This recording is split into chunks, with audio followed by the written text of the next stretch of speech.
Hello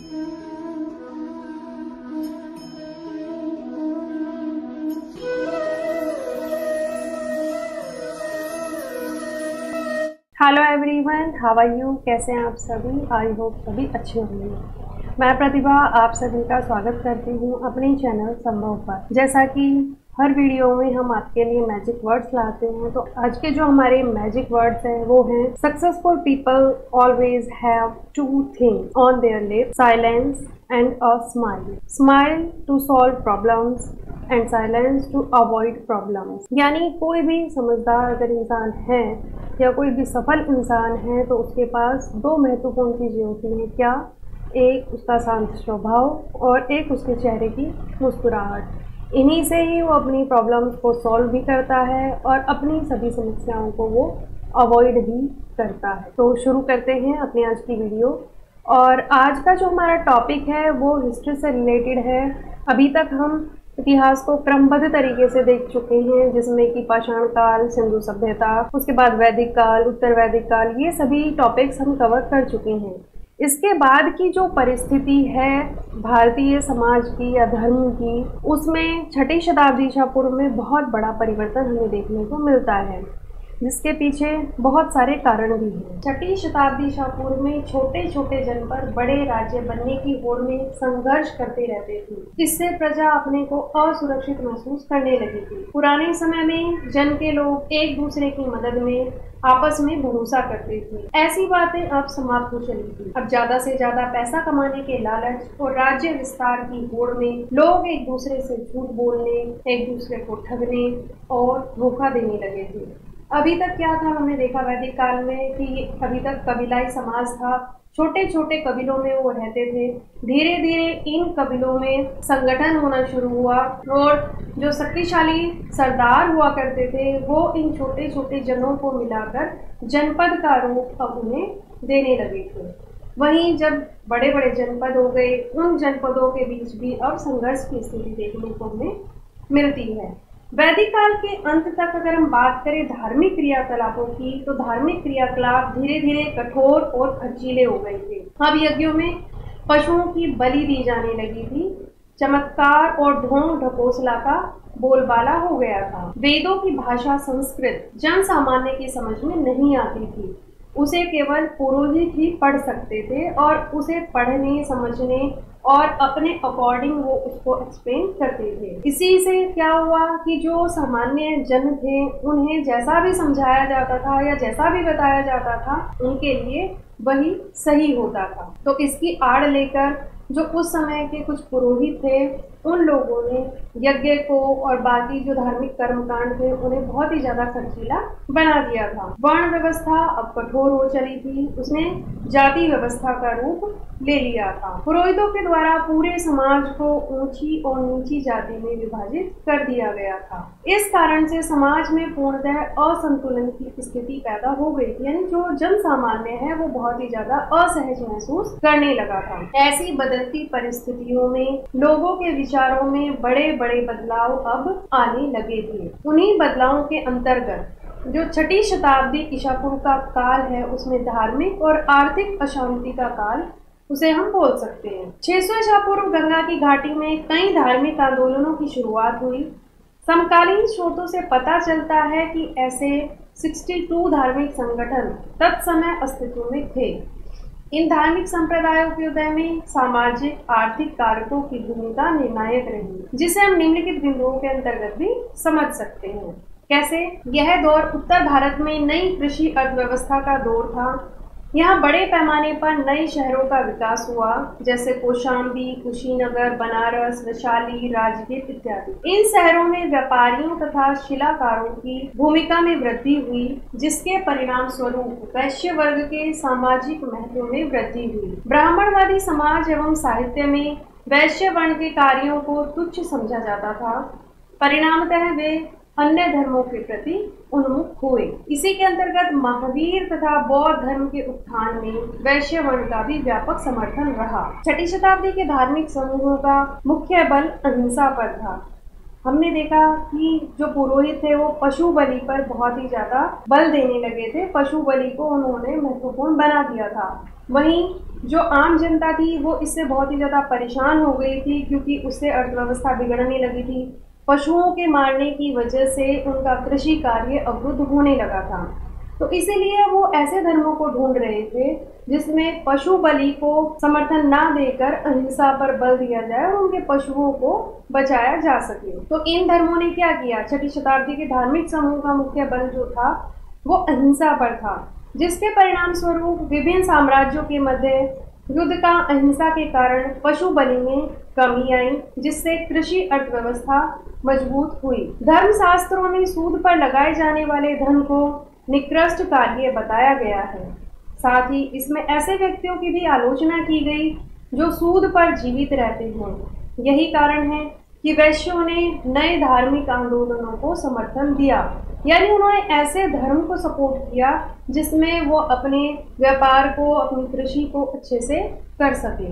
इन सभी बिंदुओं से ये स्पष्ट होता है कि वैदिकोत्तर काल की अर्थव्यवस्था में हुए परिवर्तनों ने भारत में नए धार्मिक आंदोलनों को जन्म दिया, किंतु केवल आर्थिक कारण ही उन आंदोलनों के लिए उत्तरदायी नहीं थे। उस समय समाज में उपजे अंत विरोधों के कारण भी नए धर्म की पृष्ठभूमि तैयार हुई। उस समय प्रचलित वर्ण व्यवस्था ने केवल ब्राह्मण वर्ण के वर्चस्व ने अन्य वर्णों को विरोध के लिए प्रेरित किया। यही कारण था कि बौद्ध तथा जैन धर्म के प्रणेता भी क्षत्रिय वर्ण से ही संबंधित थे। उस समय क्या था? उस समय सभी के मन में तरह तरह के सवाल उठने लगे थे। वैदिक धर्म को उस समय पुरोहित जिस तरीके से एक्सप्लेन कर रहे थे, उन सभी व्याख्याओं को देखते हुए सामान्य जो जनता थी, सामान्य जनमानस के मन में बहुत सारे सवाल थे, जैसे यज्ञ क्यों करना चाहिए? क्या चढ़ावा चढ़ाने से मोक्ष प्राप्त होता है? क्या वास्तव में सब कुछ पूर्व निश्चित है तथा ईश्वर ने तय किया है? क्या अपनी स्थिति बदली नहीं जा सकती है? ऐसा क्या है जो कभी नहीं मरता? मरने के बाद क्या होता है? क्या तपस्या करने से तपस्वी अमर हो जाते हैं? तो इन्हीं सब सवालों के जवाब ढूंढने के लिए कुछ लोग उस समय लगे हुए थे। इन जिज्ञासाओं के लिए उन दिनों कई लोग जंगलों में आश्रम बनाकर रहते थे। उन आश्रमों में वे तरह तरह के प्रश्नों पर चिंतन मनन किया करते। वहां आने वालों से वो चर्चा करते थे और अपने पास बैठकर दूसरों को सिखाते थे। जो लोग आश्रमों में रहते थे वे ऋषि मुनि कहलाते थे। इन ऋषियों ने मृत्यु के बाद के जीवन के बारे में चिंतन कर बताया कि आत्मा या ब्रह्म कभी भी नष्ट नहीं होता है। आत्मा ही बार बार जन्म लेती है। कठोर तपस्या के द्वारा ही इसका ज्ञान होता है। आत्मा जब ब्रह्म में मिल जाती है तब मानव को संसार के कष्टों से मुक्ति मिल जाती है। आत्मा का ज्ञान ही परम ज्ञान है। ऋषियों के ये विचार उपनिषदों में हमें मिलते हैं। यानी उस समय जो ग्रंथ थे, वैदिक ग्रंथों का विस्तार हो गया था और उन वैदिक ग्रंथों से हटकर बहुत सारे उपनिषद भी उस समय लिखे गए थे। उपनिषद क्या थे? जिस समय बुद्ध उपदेश दे रहे थे उसी समय या उससे भी थोड़ा पहले दूसरे अन्य चिंतक भी कठिन प्रश्नों पर उत्तर ढूंढने का प्रयास कर रहे थे। उनमें से कुछ मृत्यु के बाद के जीवन के बारे में जानना चाहते थे, जबकि अन्य यज्ञों की उपयोगिता के बारे में जानने को उत्सुक थे। इनमें से अधिकांश चिंतकों का यह मानना था कि इस विश्व में कुछ तो ऐसा है जो कि स्थायी है और जो मृत्यु के बाद भी बचा रहता है। उन्होंने इसका वर्णन आत्मा तथा ब्रह्म अथवा सार्वभौम आत्मा के रूप में किया है। वे मानते थे कि अंततः आत्मा तथा ब्रह्म एक ही है। ऐसे कई विचारों का संकलन उपनिषदों में हुआ है। उपनिषद उत्तर वैदिक ग्रंथों का हिस्सा थे। उपनिषद का शाब्दिक अर्थ है गुरु के समीप बैठना, यानी गुरु के समीप बैठकर ज्ञान प्राप्त करना। इन ग्रंथों में अध्यापकों और विद्यार्थियों के बीच बातचीत का संकलन किया गया है और प्रश्न उत्तर के माध्यम से निष्कर्ष निकाले गए हैं। प्रायः ये विचार सामान्य वार्तालाप के रूप में प्रस्तुत किए गए हैं। हम आपको छांदोग्य उपनिषद की कहानी बताते हैं, जिससे आप लोगों को इसका उदाहरण मिलेगा कि उस समय पुरोहितों ने क्या अंधविश्वास फैलाया हुआ था और किस प्रकार कुछ ऋषि या कुछ ज्ञानी लोग उपनिषदों के माध्यम से उस अंधविश्वास को दूर करने जा रहे थे, उस अंधविश्वास की जगह ज्ञान का प्रकाश फैला रहे थे। इस कहानी में शौनक कपिया और अभिप्रातिन नाम के दो ऋषि हैं। शौनक कपिया और अभिप्रातिन नामक दो ऋषि जंगल में रहकर वायु देवता की पूजा करते थे। एक दिन दोनों ऋषि भोजन कर रहे थे तो वहाँ एक ब्रह्मचारी आया। वह भूखा था तो इसीलिए उसने खाने के लिए थोड़ा भोजन मांगा। तो उन ऋषियों ने उत्तर में कहा कि नहीं बालक, हम तुम्हें भोजन नहीं दे सकते हैं। इसके जवाब में उस ब्रह्मचारी ने कहा, कृपया आप बताएं कि आप किस देवता की पूजा करते हैं। उन्होंने यानी उन ऋषियों ने उत्तर दिया कि वायु देवता की, जो जीवन वायु अथवा प्राण प्रदान करता है। ब्रह्मचारी ने कहा, अरे तब तो आपको पता होगा कि यह जीवन वायु अथवा प्राण पूरे ब्रह्मांड में व्याप्त है।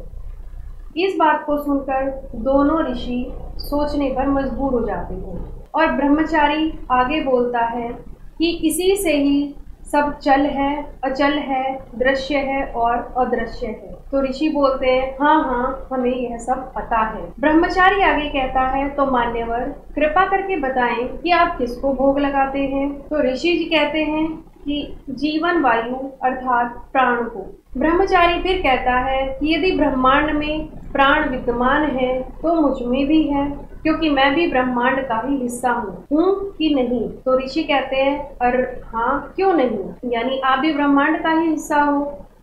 तो ब्रह्मचारी कहता है कि यही प्राण मुझ में है, मुझे भिक्षा न देकर क्या आप अपने वायु देवता का अपमान नहीं कर रहे हैं। और इस प्रकार ऋषियों को वास्तविक ज्ञान प्राप्त होता है।